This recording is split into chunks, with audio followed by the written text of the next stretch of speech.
Good afternoon. Welcome to the Midday Mull for Monday, the 5th of June. Using Robert Murray McShane's reading scheme, one of the chapters we read today is Deuteronomy chapter 9, a chapter where Moses, looking back at Israel's history, warns them against thinking that they deserved anything from God. He says in verse 4, "After the Lord your God has driven out the nations before you, do not say to yourself, 'The Lord has brought us here to take possession of this land because of my righteousness.' No, it is on account of the wickedness of these nations that the Lord is going to drive them out before you." And so just reiterating that as Israel went and took possession of the land, that was part of the judgment of God.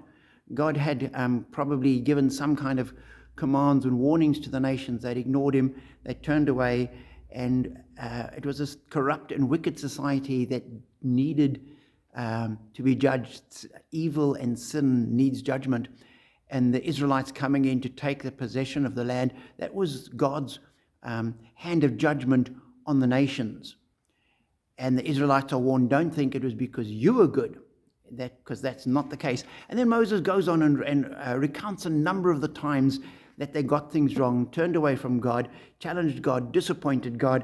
And he ends up saying to them in verse 24, "You have been rebellious against the Lord ever since I have known you." And as I was reading that, I thought that is where we are today. Well, certainly where I am.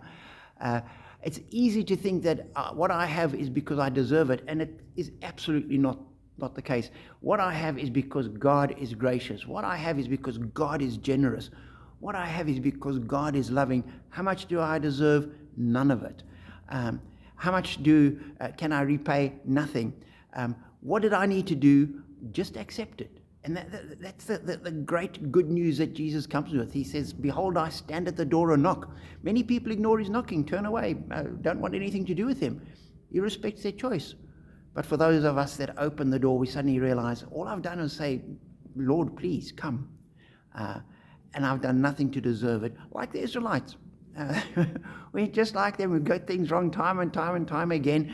We turn away, we make mistakes, and yet God loves us and holds us and keeps us and uses us. And that is, in my opinion, mind-boggling. The grace of God is amazing. Amazing grace. How sweet the sound.